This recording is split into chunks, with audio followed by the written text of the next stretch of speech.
हाँ, देखिए मैं ये कह रहा था कि मैंने जो है वो पीजीडीसीए वालों के लिए एक सेपरेट ग्रुप बनाया है, ठीक है। बॉयज का अलग है, गर्ल्स का अलग है। ये ग्रुप जो है वो आपको पता ही होगा कि किस उद्देश्य के लिए बनाया गया है, ताकि आपको जो है चाहे वो नोट्स से रिलेटेड मटेरियल हो, कोई नोट्स के रूप में हो सकता है या वीडियो के रूप में हो सकता है, मैं टाइम टू टाइम आपकी इस तरीके से ऑनलाइन क्लास लेने की भी कोशिश करूंगा। और जैसे मैं अभी आपकी जैसे जो क्लास ले रहा हूँ, अब ये क्या एक रिकॉर्डेड क्लास है, मतलब जो भी क्लास आपकी ली जाएगी वो रिकॉर्डेड क्लास होगी, और क्लास के एंड में विद इन 1 आवर के अंदर वो आपको यूट्यूब पर भी अवेलेबल हो जाएगी, और उसका लिंक मैं आपको ग्रुप में भी सेंड करता रहूंगा, ताकि अगर मान लो किसी वजह से आप अगर मान लो अटेंड नहीं कर पाते हो, है ना, तो आपको क्या होगा, रिकॉर्डेड क्लास अवेलेबल हो जाएगी। तो पीडीएफ के रूप में, वीडियो के रूप में, है ना, हम हर तरीके से प्रयासरत रहेंगे और आपकी डेली क्लास लेने की कोशिश करेंगे, है ना, ताकि एग्जाम से पहले पहले आपके पास इतना मटेरियल हो कि आप आराम से जो है वो पीजीडीसीए क्लियर कर सको, है ना। वैसे मैंने आपको जो है पीजीडीसीए का जो सिलेबस है, लेटेस्ट सिलेबस है, वो मैंने अभी आपको ग्रुप में शेयर किया है। आप लोग उसको देख लेना, बाकी मैं उसको जो है वो एक बार मैं एक्सप्लेन कर देता हूँ उसको, ठीक है। आपके जो है वो ग्रुप में मैंने शेयर कर रखा है, उसको मैं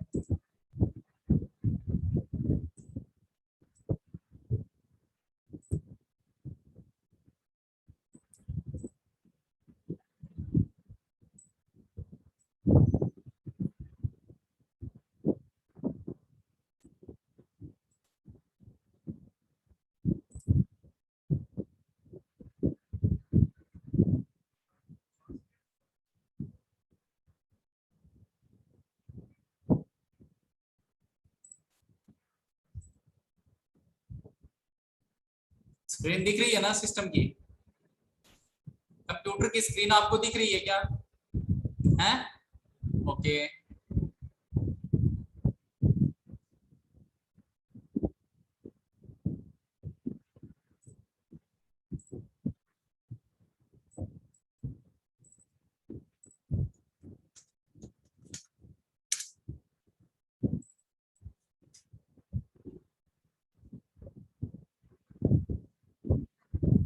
आप स्क्रीन देख पा रहे होंगे जिसमें, वैसे मैंने सिलेबस आपको भेज दिया है, एक बार मैं थोड़ा सा आपको जो है वो एक्सप्लेन कर देता हूँ। सिलेबस आपको विजिबल हो रहा होगा, दिखाई दे रहा होगा आपको, है ना।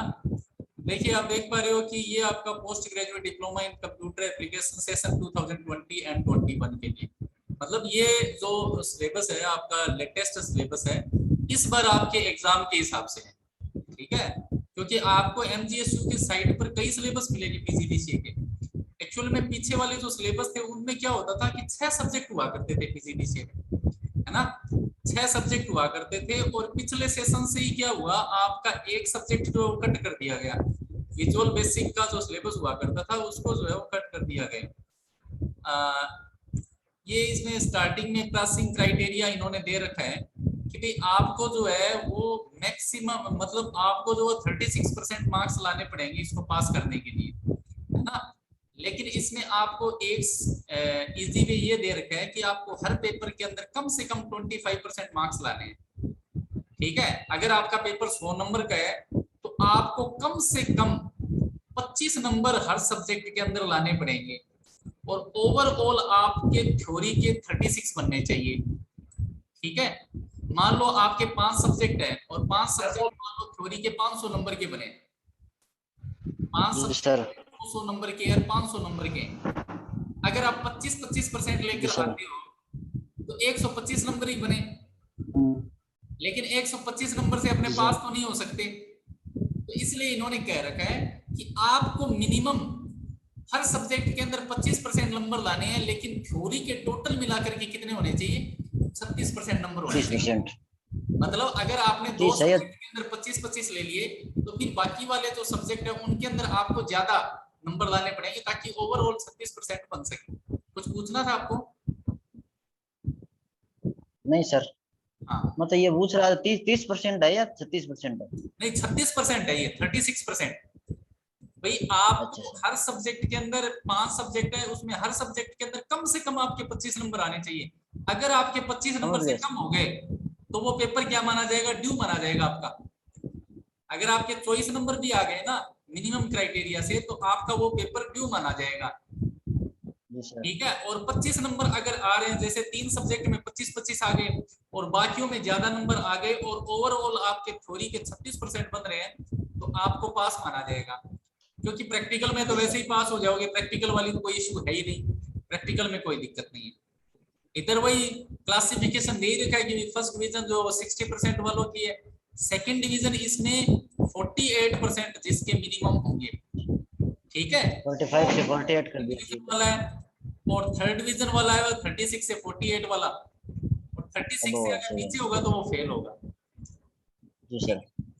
ये तो होगी एक क्राइटेरिया की बात कि भी अपने को पासिंग मार्क्स क्या चाहिए और first division second division pass और फेल का क्या क्राइटेरिया है। उसके बाद में अच्छा। यहाँ पर दिया हुआ है कि आपका जो पेपर आएगा वो 3 भागों में डिवाइड रहेगा, सेक्शन अच्छा। ए, सेक्शन बी और सेक्शन सी।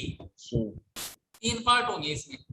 अच्छा, सेक्शन ई के अच्छा। अंदर क्या, ए के अंदर क्या होंगे? वेरी शॉर्ट क्वेश्चन होंगे, 2-2 नंबर के क्वेश्चन आएंगे। कितने? मतलब आपके सेक्शन ए के अंदर टोटल कितने क्वेश्चन आएंगे? 10 क्वेश्चन आएंगे और हर क्वेश्चन 2 नंबर का होगा। इस तरीके से अच्छा। सेक्शन ए आपका 20 नंबर का रहेगा। ठीक है सेक्शन सर। ए के अंदर टोटल 10 क्वेश्चन आएंगे और हर क्वेश्चन 2 नंबर का होगा, इसका मतलब सेक्शन ए 20 नंबर का है। सेक्शन बी समझ जो गया। है उसके अंदर भी क्या होंगे? आपके 10 क्वेश्चन होंगे सेक्शन ए के अंदर। अच्छा, सेक्शन ए के अंदर मैं एक चीज और बता देता हूं कि ये जो 10 बताओ। क्वेश्चन आएंगे तो 5 यूनिट है आपकी। अच्छा। हर सब्जेक्ट में कितनी यूनिट है? 5 यूनिट है। और एक यूनिट से कितने क्वेश्चन आएंगे? 2 क्वेश्चन आएंगे। तो इस सेक्शन ए के अंदर जो 10 क्वेश्चन है उसमें हर यूनिट से 2-2 क्वेश्चन लिए गए हैं। तो इस तरीके से आपके 10 क्वेश्चन बनेंगे। इसी तरीके से सेक्शन बी के अंदर भी 10 क्वेश्चन होंगे जिसमें हर यूनिट से 2 क्वेश्चन लिए जाएंगे। ठीक है, अब ये जो है ना, सेक्शन ए तो वेरी शॉर्ट है और सेक्शन बी जो है वो शॉर्ट वाला है। इसी तरीके से सेक्शन सी जो है इसके अंदर ये टोटल बी 5 वाला क्वेश्चन होंगे। सर, सेक्शन ये बी सी, वाला कितने नंबर का है? क्या कह रहे हो? Section B. सेक्शन बी वाले कितने नंबर के प्रश्न होंगे 10 से? सेक्शन बी के अंदर जो है ना, ये मैं आपको बता दूंगा आगे, अभी आ जाएगा। ठीक है, सेक्शन ठीक है। सी के अंदर टोटल कितने होंगे? 5 क्वेश्चन होंगे। सेक्शन सी अच्छा। के अंदर टोटल 5 क्वेश्चन होंगे, हर यूनिट से एक क्वेश्चन होगा। ये वेरी लॉन्ग क्वेश्चन है। सेक्शन सी जो अच्छा। बड़ा पोर्शन है उसके अंदर हर यूनिट से एक क्वेश्चन आएगा, टोटल 5 क्वेश्चन आएंगे। इसमें सबसे अच्छी बात क्या है? इसमें सबसे अच्छी बात यह है कि आपको 5 में से 3 ही क्वेश्चन करने होते हैं। 5 में अच्छा। से कितने क्वेश्चन करने पड़ेंगे? 3 क्वेश्चन करने पड़ेंगे। इसका मतलब अगर किसी स्टूडेंट ने 3 यूनिट कर रखी है तो वो बड़े वाले तीनों क्वेश्चन अटेम्प्ट कर लेगा। ये इसमें प्लस पॉइंट है। अच्छा। समझ में आई? कि अगर मान लो आई आपने आई सर। 3 यूनिट पढ़ रखी है और आप सेक्शन सी को अटेम्प्ट करते हो तो 3 ही क्वेश्चन करने हैं, 5 में से हर यूनिट से एक क्वेश्चन है। तो अगर आपने 3 यूनिट पढ़ रखी है तो तीनों क्वेश्चन अटेम्प्ट हो जाएंगे। हाँ। हाँ, अगर दो नहीं पढ़ी है तो भी कोई बात नहीं, हाँ, सही तो है भी सर। कोई बात नहीं है। और इधर इन्होंने वर्ड लिमिट दे रखी है कि सेक्शन ए में आपको जो आंसर देना पड़ेगा वो मिनिमम कितने वर्ड का होना चाहिए? 50 वर्ड का होना चाहिए। सेक्शन बी जो सही है है। उसमें जो आप आंसर दोगे क्वेश्चन का उसके मिनिमम 200 वर्ड्स में देना है। और समझ सेक्शन गए। सी जो है वो उसमें जो 500 आप होगी। आंसर दोगे वो 500 शब्दों में दोगे। मतलब पहले वाला ठीक है सर। 50 शब्द, 200 शब्द और 500 शब्द, इस 500। तरीके से ये है।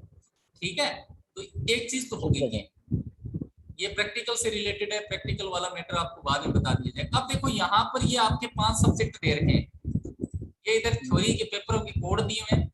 आपके 5 पेपर है, जैसे सबसे पहला पेपर है कंप्यूटर ऑर्गेनाइजेशन, जिसको शॉर्टकट में सीओ बोलते हैं, सीओ कंप्यूटर ऑर्गेनाइजेशन। इसमें क्या होगा? कंप्यूटर फंडामेंटल है ये। इसमें आपको कंप्यूटर की इंटरनली कंप्यूटर कैसे वर्क करता है, मेमोरी क्या होती है, हार्डवेयर सॉफ्टवेयर क्या होते हैं, है ना। जब आप कंप्यूटर को चलाते हो तो वो आप तो जैसे रीस्टार्ट कर देते हो, शट डाउन कर देते हो, तो इंटरनली एक्चुअल में ऑपरेटिंग सिस्टम कैसे वर्क करता है, ये सारी जानकारी इसमें आपको कंप्यूटर ऑर्गेनाइजेशन में देखने को मिलेगी। ये ठीक है, सारे हार्डवेयर सॉफ्टवेयर सारे होंगे क्यों? इसमें सब कुछ होगा, हार्डवेयर होगा, सॉफ्टवेयर होगा, मेमोरी होगा, ऑपरेटिंग सिस्टम से रिलेटेड कुछ बातें रहेगी, है ना। तो इस तरीके से इसमें थोड़ा बहुत बेसिक रहेगी सारी चीजें। तो ये कंप्यूटर ऑर्गेनाइजेशन है, ये 50 नंबर का होगा। कितने नंबर का है? 50 नंबर का। और मैंने अभी आपको बताया कि आपको कितने नंबर लाने हैं, मिनिमम 25% नंबर लाने हैं। तो 50 के 25% कितने होते हैं? 12.5 नंबर होते हैं। 12.5 का मतलब क्या हो गया? 13 नंबर आपको हर सब्जेक्ट के अंदर लाने हैं मिनिमम। ठीक है सर। इसी तरीके से दूसरा, इसी तरीके से आधे घंटा सब्जेक्ट है, क्लास। दूसरा सब्जेक्ट जो है वो C++ प्रोग्रामिंग का है। दूसरा सब्जेक्ट किसका है? C++ प्रोग्रामिंग का है, और ये भी आपके 50 नंबर का है। इसमें भी आपको 25% कम से कम 13 नंबर लाने हैं। तीसरा, ये जो है ना एकदम प्योर प्रोग्रामिंग का सब्जेक्ट है, C++ प्रोग्रामिंग बोलते हैं इसको, है ना। ये जितने भी गेम वगैरह आप देखते हो, है ना, तो ज्यादातर गेम जो C++ में बनते हैं। इसके बाद में डेटाबेस सिस्टम। क्या कह रहे हो? 50 नंबर की है क्या? हाँ, सारे 50-50 नंबर के। भाई आपका पहला सब्जेक्ट है, आगे बोलो। पहला सब्जेक्ट कंप्यूटर ऑर्गेनाइजेशन 50 नंबर का है, जिसमें से आपको 13 नंबर लाने हैं। दूसरा आपका प्रोग्रामिंग का सब्जेक्ट है C++, 50 नंबर का है, 13 नंबर लाने हैं। इसी तरीके से तीसरा सब्जेक्ट हो गया डेटाबेस सिस्टम। ये भी मतलब थ्योरी और प्रोग्रामिंग का कॉम्बिनेशन है, डेटाबेस सिस्टम। ये भी आपके 50 नंबर का है। कितने नंबर लाने हैं आपको? 13 नंबर लाने हैं। चौथा सब्जेक्ट आपका ऑपरेटिंग सिस्टम है, 50 नंबर का है, 13 नंबर लाने हैं। लास्ट है नेटवर्किंग से रिलेटेड, कंप्यूटर नेटवर्क। ये भी आपके 50 नंबर का है, 13 नंबर लाने हैं। तो इस तरीके से आपके थ्योरी के 5 सब्जेक्ट हो गए। अच्छा, ये जो थ्योरी के 5 सब्जेक्ट है, अब आपने देखा कि इनमें 13-13 नंबर लाने हैं। अब थ्योरी कितने नंबर की होगी?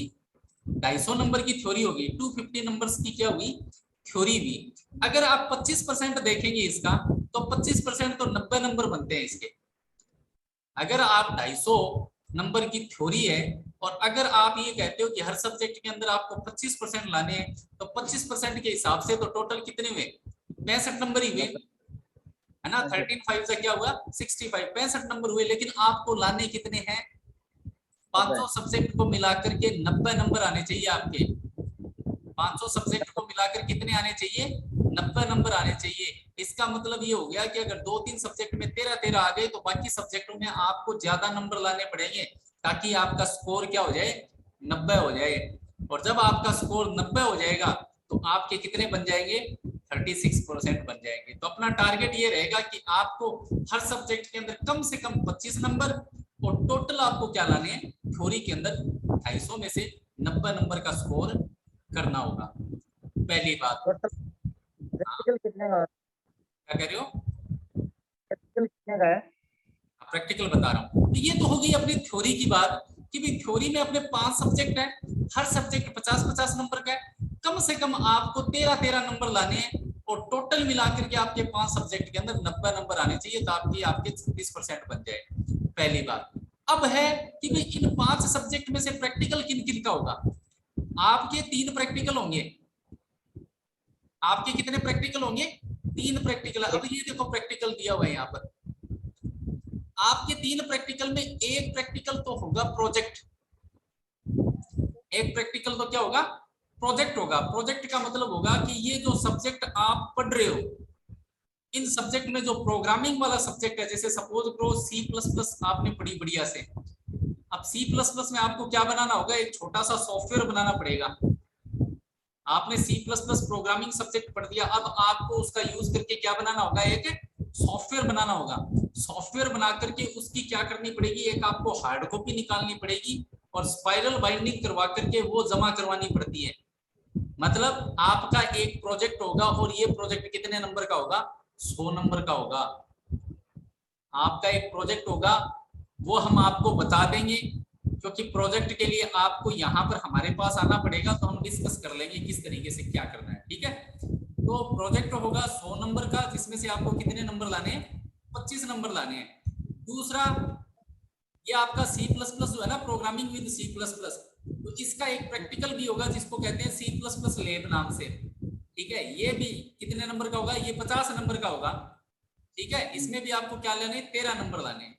इसी तरीके से एक थ्योरी सब्जेक्ट और दिया हुआ आपका डेटाबेस सिस्टम, इसका भी क्या होगा? प्रैक्टिकल होगा। किस नाम से?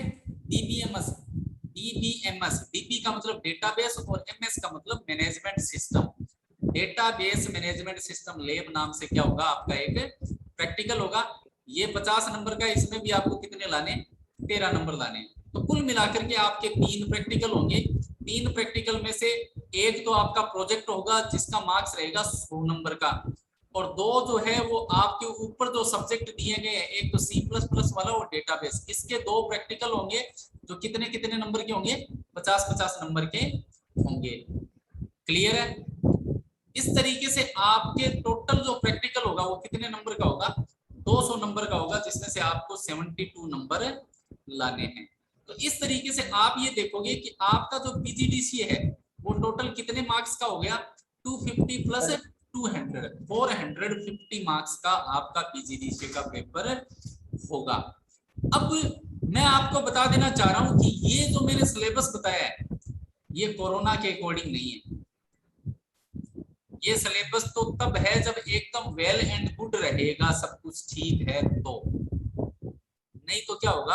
आपको पेपर के अंदर सहूलियत दी जाएगी।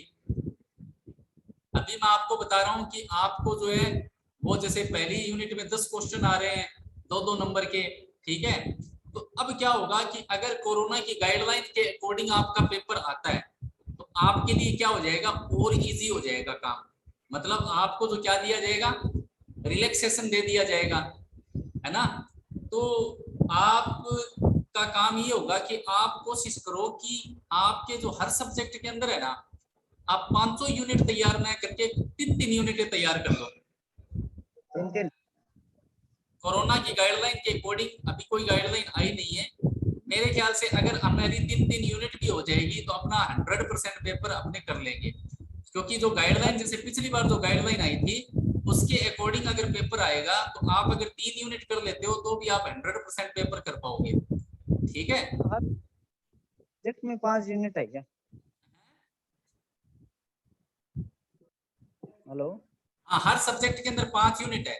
जैसे आपका अभी देखें, जैसे ये रहा आपका पहला पेपर, कंप्यूटर ऑर्गेनाइजेशन है। अब इस कंप्यूटर ऑर्गेनाइजेशन के अंदर देखो आपके जो है ना, ये देखो इसने दे दिया यहाँ पर यूनिट 1, 2, 3, 4 एंड 5। तो ये 5 यूनिट है। मतलब आपके हर सब्जेक्ट के अंदर कितनी कितनी यूनिट है? 5 यूनिट है। समझ में आई? तो आगे सर। हर सब्जेक्ट के अंदर आप देखोगे इसी तरीके से C++ है, 5 यूनिट है। ठीक है, और ये देखो नीचे अगर किसी सब्जेक्ट के अंदर ये रेड किया हुआ है ना, रेड, तो इसका मतलब ये हो गया कि पिछली बार जो सिलेबस था ना और इस बार जो सिलेबस आया है, तो इस बार ये नई चीज ऐड की गई है इसमें।